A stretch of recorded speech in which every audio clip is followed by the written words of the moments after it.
ನಮಸ್ಕಾರ ಸ್ನೇಹಿತರೆ, ನಾನು ನಿಮ್ಮ ಆಹನ. ಮನದಲ್ಲಿ ನೋವು ತುಂಬಿದ ಭಾವಗಳೊಂದಿಗೆ ನಿಮ್ಮ ಮುಂದೆ ಬಂದಿದ್ದೇನೆ. ಅದೇ ಆರ್ಜಿಕರ್ ಮೆಡಿಕಲ್ ಕಾಲೇಜಿನ ವೈದ್ಯಳ ಸಾವು. ದೇಶದ ತುಂಬೆಲ್ಲ ದುಃಖದ ಛಾಯೆ ಮೂಡಿಸಿದ ಘಟನೆ. ಅದರ ಬಗ್ಗೆ ನನ್ನ ಮನದ ಮಾತುಗಳನ್ನು ನಿಮ್ಮೊಂದಿಗೆ ಹಂಚಿಕೊಳ್ಳಬೇಕೆಂದಿದ್ದೇನೆ. ಆರ್ಜಿಕರ್ ಮೆಡಿಕಲ್ ಕಾಲೇಜ್ ಅವಳ ನರಕಕ್ಕೆ ಬಾಗಿಲಾಯಿತಾ? ಇನ್ನೆರಡು ದಿನಗಳಲ್ಲಿ ರಕ್ಷಾಬಂಧನ. ಅಕ್ಕ, ತಂಗಿ ಅಥವಾ ಸೋದರಿ ತನ್ನ ಕಷ್ಟಕಾಲದಲ್ಲಿ ಸದಾ ರಕ್ಷಣೆಯಾಗಿ ನಿಲ್ಲು ಎಂದು ಹೇಳಿಕಟ್ಟುವ ದಾರವೇ ರಕ್ಷಾಬಂಧನವಲ್ಲವೇ? ನಮ್ಮ ದೇಶದಲ್ಲಿ ಪ್ರತಿ ಸಂಬಂಧಕ್ಕೆ ಒಂದು ಮಹತ್ವವಿದೆ. ಪ್ರತಿ ಕಾರ್ಯ, ಉದ್ಯೋಗ, ಪ್ರತಿ ಜೀವಿಗೆ, ಹೀಗೆ ಪ್ರತಿಯೊಂದಕ್ಕೂ ಪ್ರಾಧಾನ್ಯ ನೀಡುವ ಸನಾತನ ಧರ್ಮ ಹೊಂದಿದ ರಾಷ್ಟ್ರವೆಂದು ಹೇಳಲು ಹೆಮ್ಮೆ ಎನಿಸಿದರೂ ಇನ್ನೊಂದು ಕಡೆ ದುಃಖವೆನಿಸುವುದು. ಹೆಣ್ಣನ್ನು ಭಾರತ ಮಾತೆಗೆ ಹೋಲಿಸಿದರೆ ಪ್ರಕೃತಿ, ದೇವಿ, ತಾಯಿ, ಹೀಗೆ ಸಾಕ್ಷಾತ್ ಬ್ರಹ್ಮಾಂಡದ ಸೃಷ್ಟಿಕರ್ತೆ ಎಂದು ಆರಾಧಿಸಿದ ದೇಶದಲ್ಲಿ ಹೆಣ್ಣಿನ ಮೇಲೆ ದೌರ್ಜನ್ಯ, ಅತ್ಯಾಚಾರವೇಕೆ? ದಿಲ್ಲಿಯ ಗ್ಯಾಂಗ್ ರೇಪ್, ತೆಲಂಗಾಣದ ಪ್ರಿಯಾಂಕಾ ಕೇಸ್, ಈಗಿನ ಕೋಲ್ಕತ್ತಾದ ವೈದ್ಯಳ ಕೇಸ್, ಹೀಗೆ ಎಷ್ಟೋ ಅತ್ಯಾಚಾರ, ದೌರ್ಜನ್ಯ ಪ್ರತಿದಿನ ನಡೆಯುತ್ತಲೇ ಇರುತ್ತದೆ. ಆದರೆ ಬೆಳಕಿಗೆ ಬಾರದೆ ಅಲ್ಲೇ ಕತ್ತಲಲ್ಲಿ ಕಳೆದು ಹೋಗುತ್ತವೆ. ಹೆಣ್ಣಿನ ಮೇಲಿನ ದೌರ್ಜನ್ಯ ಈಗಿನ ಕಾಲದ್ದಲ್ಲ. ದ್ವಾಪರ ಯುಗದಲ್ಲಿ ಸಭಾ ಮಂಟಪದಲ್ಲಿ ಎಲ್ಲರ ಮುಂದೆ ಸೀರೆ ಎಳೆಯುವಾಗ ಅಸಹಾಯಕಳಾದ ದ್ರೌಪದಿಗೆ ವಸ್ತ್ರ ನೀಡಿ ಕಾಪಾಡಿದ ಕೃಷ್ಣ ಭಗವಂತ. ಆದರೆ ಈ ಕಲಿಯುಗದಲ್ಲಿ ದುರ್ಯೋಧನ, ದುಶ್ಯಾಸನರಂತಹ ಮೃಗ ಮನಸ್ಸಿನವರೇ ಹೆಚ್ಚಾದಾಗ ಕೃಷ್ಣ ಹೇಗೆ ಬರುವನು? ವೃತ್ತಿಯಲ್ಲಿ ಶ್ರೇಷ್ಠ ಎನ್ನುವ ವೃತ್ತಿ ವೈದ್ಯ. ಅವರಿಗೆ ಹಗಲು ರಾತ್ರಿ ಎಂಬ ಭೇದವಿಲ್ಲದೆ ಸದಾ ದುಡಿಯುವ ಕೈಯದು. ವೈದ್ಯರನ್ನು ದೇವರಿಗೆ ಹೋಲಿಸುತ್ತಾರೆ. ಸಾವು ಬದುಕು ಮಧ್ಯೆ ನರಳುತ್ತಿರುವ ಎಷ್ಟೋ ಜೀವಿಗಳಿಗೆ ಮರುಜನ್ಮ ನೀಡಿದ ಕೈ ವೈದ್ಯ ಎಂದು ಹೇಳಬಹುದು. ಆದರೆ ಆ ವೈದ್ಯಳೆ ಇಂದು ಅಸಹಾಯಕಳಾಗಿ ಹಿಂಸೆಯಿಂದ ಪ್ರಾಣ ತ್ಯಾಗ ಮಾಡಿದ್ದಾಳೆ ಎನ್ನುವುದು ಎಷ್ಟು ವಿಷಾದಕರ ಸಂಗತಿಯಲ್ಲವೇ? ತನ್ನ ರಾತ್ರಿ ಪಾಳೆಯ ಕೆಲಸಕ್ಕೆ ಹೋದ ಮಗಳು ಹೀಗೆ ದುರ್ಮರಣ ಹೊಂದುತ್ತಾಳೆ ಎಂದು ಯಾವ ತಂದೆ ತಾಯಿ ಊಹಿಸಲಾರರು.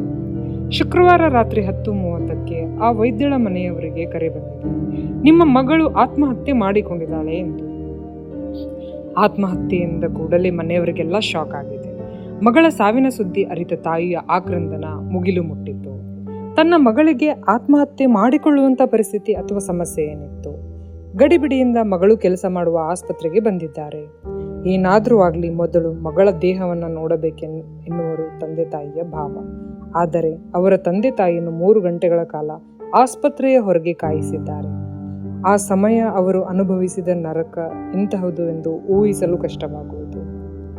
ಅವಳು ಆಸ್ಪತ್ರೆಯ ರೋಗಿಯಲ್ಲ, ವೈದ್ಯ.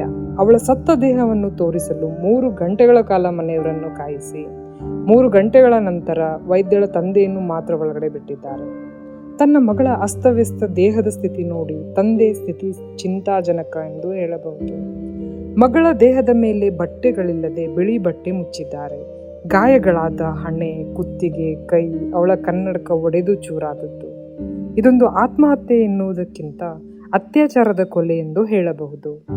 ಅದು ಒಬ್ಬ ಪುರುಷ ಅಥವಾ ಹಲವಾರು ಜನರು ಸೇರಿ ಮಾಡಿದ ಕೃತ್ಯ ಎಂದು ತಿಳಿಯದು. ಆದರೆ ಆ ಘಳಿಗೆ, ವಿಕೃತ ಮನಸ್ಸಿನ ಮನುಷ್ಯನ ಕೈಗೆ ಒಂದು ಹೆಣ್ಣು ಸಿಕ್ಕು ನರಳಾಡಿದ ಘಳಿಗೆ ಬಹಳ ಭಯಾನಕ ಎಂದು ಹೇಳಬಹುದು. ಈ ಘಟನೆ ನೆನೆಸಿಕೊಂಡು ನನ್ನಂತ ಪ್ರತಿ ಹೆಣ್ಣು ಮಗಳಿಗೆ, ಪ್ರತಿ ತಂದೆ ತಾಯಿಗೆ ಭಯ ಹುಟ್ಟಿಸುವ ಘಟನೆಯಲ್ಲವೇ?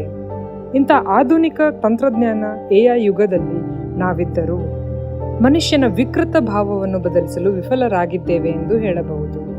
ತಂತ್ರಜ್ಞಾನದಿಂದ ಮಾನವ ಮುಂದುವರಿಯುತ್ತಿದ್ದಾನೆ, ಆದರೆ ಮಾನವೀಯತೆ, ಕರುಣೆ, ಒಗ್ಗಟ್ಟು, ಸಂಬಂಧಗಳಿಂದ ದೂರವಾಗುತ್ತಿದ್ದಾನೆ. ಒಂದು ಫೋನ್ ಬಳಸುತ್ತಿರುವಾಗ ಅವಾಗವಾಗ ಅಪ್ಡೇಟ್ ಅಂತ ಬರುತ್ತದೆ.